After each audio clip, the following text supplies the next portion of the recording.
A summer long ago, a little seed was sown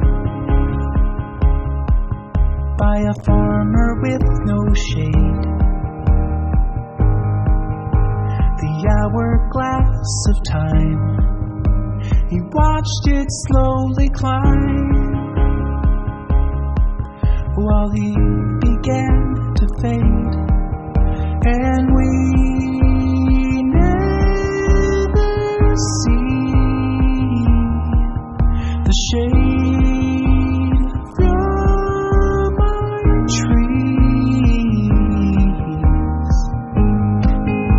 I sat beneath the tree, a canopy of leaves to block the summer sun.